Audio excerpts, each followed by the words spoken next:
సంతోషదాయకమైనటువంటి దినం. ఒక మహనీయురాలు పుట్టి కోట్లాది మంది మహిళలకు జీవితాన్ని సార్థకత చేసుకునేటువంటి విద్యను మరి జ్ఞానాన్ని అందించినటువంటి చదువుల తల్లి సావిత్రిబాయి పూలే యొక్క జయంతిని మనం ఘనంగా అధికారికంగా టీచర్స్ డేగా నిర్వహించుకోవడం మరింత సంతోషదాయకమని తెలంగాణ రాష్ట్ర మరి మహిళలకు టీచర్స్ కు అందరికీ శుభాకాంక్షలు తెలియజేస్తా ఉన్నాం.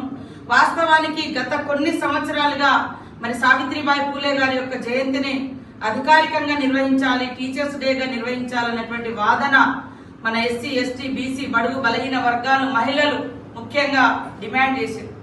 కానీ అది 10 ఏళ్లలో తెలంగాణ ఉద్యమం ద్వారా తెలంగాణ సాధించుకున్నా కూడా ఉద్యమ నేపథ్యం ఉన్నటువంటి గొప్ప వ్యక్తులకు ఆ గుర్తింపు అనేది రాలేదు.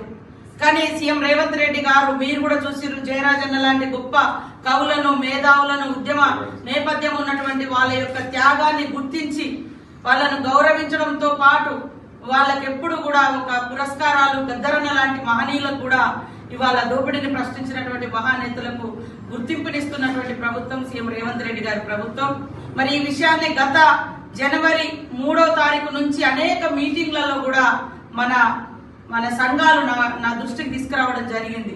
ఎట్టి పరిస్థితులలో వచ్చేసారి ఎందుకంటే పోయినసారి మనం తొందరగా వచ్చిన్నాం, అధికారంలో ఉన్నాం కాబట్టి అప్పటిదప్పుడు లేదు, కానీ నెక్స్ట్ టైం వరకు మీరు ఇది సాధించాలని చెప్పడం జరిగింది.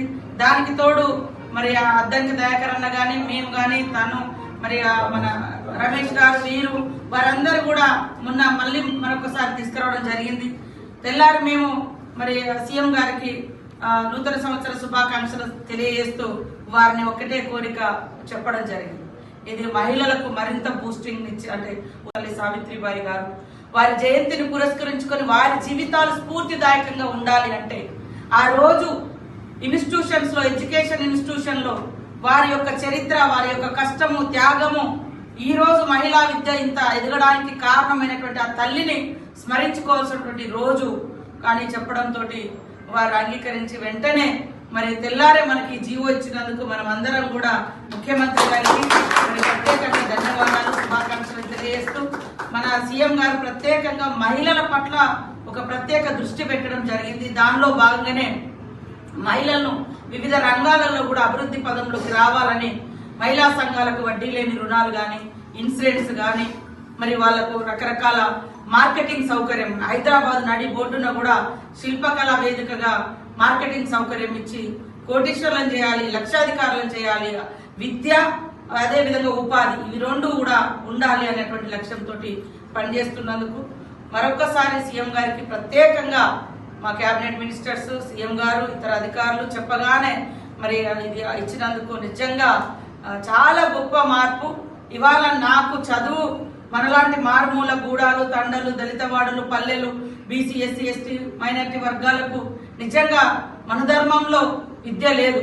మనుధర్మ శాస్త్రానికి వ్యతిరేకంగా ఆనాడున్నటువంటి పాలకులకు వ్యతిరేకంగా పోరాడుతూ లక్షలాది మందిని మరి విద్యావంతులను, బాలికలను విద్యావంతులను చేయాలని కృషి చేసి 50 స్కూళ్లను స్థాపించినటువంటి మహనీయురాలు సావిత్రిబాయి పూలే గారి యొక్క పోరాట స్ఫూర్తి ఇవాళ మా ఆగిపోయిన చదువులు, దూరం చేయబడ్డ చదువులను మళ్ళీ మనం స్వీకరించి ఈరోజు నా ఎప్పుడో 10th తో ఆగిపోయిన చదువు inter, LLB, MA, LLM, PhD అవడానికి ఆ మహనీయురాలు గారి యొక్క స్ఫూర్తి, డాక్టర్ బిఆర్ అంబేద్కర్ గారు ఇచ్చినటువంటి రాజ్యాంగ హక్కులు, మరి మాలాంటి వారి లైఫ్ ట్రాన్స్ఫర్మేషన్, ఎట్లా మార్పు అవకాశాలు వచ్చినాయి అంటే అది. కాబట్టి ఇవాళ కొంతమంది మరి గొర్రెలు కాపాడుతాం మేము అని తోడేలు వస్తున్నాయి. గొర్రెలు ఎప్పుడు తోడేలు కాపాడాయి, మేము గొర్రెలమే కావచ్చు, కానీ మమ్మల్ని మేము పోరాటం చేసుకొని మా హక్కులను మేము కాపాడుకునే ధైర్యము, ఆ చరిత్ర ఈ వర్గాలకే ఉంది. కొంతమంది ఏంటంటే ఈ పోరాటం కూడా వాళ్ళు లాగేసుకోవాలి, మీకోసం మేము పోరాడతామని వచ్చే అది హాస్యాస్పదంగా ఉంది. ఇంకొక దిక్కేమో మనో ధర్మశాస్త్రాన్ని మతం ముసుగులో కూడా ముందుకు తీసుకొచ్చి మళ్ళీ సావిత్రిబాయి పూలే గారు ఏ విధానాలకైతే వ్యతిరేకంగా పోరాటం చేసి ఈ యొక్క వ్యవస్థను ముందుకు తీసుకొచ్చారో దాన్ని తొక్కిపెట్టే విధంగా మతము రకరకాల రంగు పూసుకొని వస్తుంది. మతాన్ని గౌరవిస్తాం, కులాల్ని గౌరవిస్తాం, హక్కులను గౌరవిస్తాం, కానీ ఆ అభివృద్ధి, ఆత్మగౌరవం, మరి హక్కులు, స్వేచ్ఛను ఆ ముసుగులో అనిస్తే ఎట్టి పరిస్థితుల్లో తట్టుకునేది కాదు ఈ వర్గాలు అనేది కూడా ఈ సందర్భంగా గుర్తు చేస్తూ ఆ మహనీయురాల యొక్క పోరాట స్ఫూర్తిని తప్పకుండా ముందుకు తీసుకెళ్తాం. ప్రభుత్వం కూడా సీఎం గారు ప్రత్యేకంగా మరి తన అధికారంలోకి వచ్చిన కాంచి ఉద్యమకారులను, పోరాటం చేసినటువంటి యోధులను, మరి వారి త్యాగాలను గుర్తించి వాళ్ళని గౌరవిస్తూ, గతంలో వాళ్ళ పాటలు, ఆటలు, వాళ్ళ త్యాగం వాడుకున్నారు కానీ వాళ్ళకి ఇవ్వాల్సినటువంటి గుర్తింపు రాలేదు. కాబట్టి ఆ గుర్తింపు వారి హక్కు, ఎవరైతే పోరాటం చేసి త్యాగం చేశారో వాళ్ళ హక్కుగా తెలంగాణ ఉద్యమంలో గొంతెత్తి పాడినటువంటి నాయకులకు ఆ గౌరవాన్ని ఇస్తూ సావిత్రిబాయి పూలే గారికి ఈ జయంతి సందర్భంగా మహిళా టీచర్స్ దినోత్సవంగా అధికారికంగా నిర్వహించడానికి అవకాశం కల్పించి జీవో జారీ చేసినటువంటి ముఖ్యమంత్రి గారికి, డిప్యూటీ సీఎం గారికి, టోటల్ క్యాబినెట్ మినిస్టర్స్, అధికారులకు అందరికీ ధన్యవాదాలు తెలియజేస్తూ హ్యాపీ ఉమెన్స్ టీచర్స్ డే.